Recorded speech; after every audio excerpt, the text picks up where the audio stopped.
بندے کے اوپر جو چیز سب سے پہلے واجب ہے، جو چیز اس کے لیے سب سے پہلے ضروری ہے، وہ یہ ہے کہ وہ اپنے رب کو پہچانے، اپنے خالق کو پہچانے کہ وہی اس جہاں کا پالنہار ہے، اس دنیا کا چلانے والا ہے، وہی ہر شے کا خالق ہے، ہر شے کا، ہر چیز کا پیدا کرنے والا ہے، مالک ہے، رازق ہے اور مدبر ہے، ہر چیز پر قدرت رکھتا ہے۔ اسی نے آسمان اور زمین کو 6 دنوں میں بنایا اور پھر عرش پر مستوی ہو گیا۔ وہیں بیماری دیتا ہے، وہیں شفا دیتا ہے، وہیں نفع و نقصان پہنچاتا ہے، وہیں عزت و ذلت کا مالک ہے۔ وہ بڑا باریک بین ہے اور بڑا باخبر ہے، وہ ان سب چیزوں کو جانتا ہے جو ان کے آگے ہیں اور جو ان کے پیچھے ہیں، اور وہ اپنے علم سے اس کے علم کا احاطہ نہیں کر سکتے، البتہ جتنا وہ چاہے اسے اپنے بندوں کو بتا دیتا ہے۔ اس کے سوا کائنات میں جو کچھ موجود ہے سب اسی کا پیدا کیا ہوا ہے، اور وہیں ہر ذی روح کو موت دے کر پھر دوبارہ قیامت کے میں زندہ کرنے والا ہے۔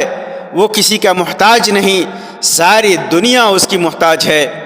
اس کی ابتدا ہے نہ انتہا، وہیں اول ہے اور وہیں آخر ہے، وہیں ظاہر ہے، وہیں باطن ہے، اور وہیں معبود حقیقی اور مستحق عبادت ہے، اور اس کے لیے بہترین نام اور بلند تر صفات ہیں، اس کے سوا کوئی نہیں ہے۔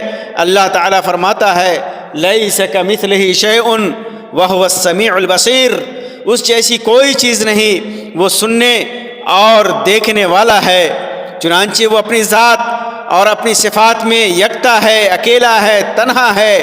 وہ جسم اور صفات جسم یعنی کھانے پینے اور سونے وغیرہ سے پاک ہے، وہ ہر شے سے بے نیاز ہے، اسے کسی نے نہیں جنا ہے اور نہ ہی اس نے کسی کو جنا ہے، نہ اس کا کوئی باپ ہے اور نہ ہی کوئی اس کی اولاد ہے۔ قل هو اللہ احد اللہ الصمد لم یلد ولم یولد ولم یکن لہ کفوا احد۔ آپ کہہ دیجئے کہ وہ اللہ تعالیٰ ایک ہی ہے، اللہ تعالیٰ بے نیاز ہے، نہ اس سے کوئی پیدا ہوا، نہ وہ کسی سے پیدا ہوا، اور نہ کوئی اس کا ہمسر ہے، ہم پلہ ہے۔ اتنا جاننے کے بعد بندے کے اوپر اپنی زندگی میں اپنے رب کی توحید کو لاگو کرنا واجب ہے کہ عبادت اور پرستش کا حقدار صرف اور صرف وہی ہے۔ عبادت کی کسی بھی قسم کو کسی غیر کے لیے کرنا بالکل جائز نہیں ہے، حرام ہے، کیونکہ وہ اپنی ذات اور صفات میں یکتا اور تنہا ہے۔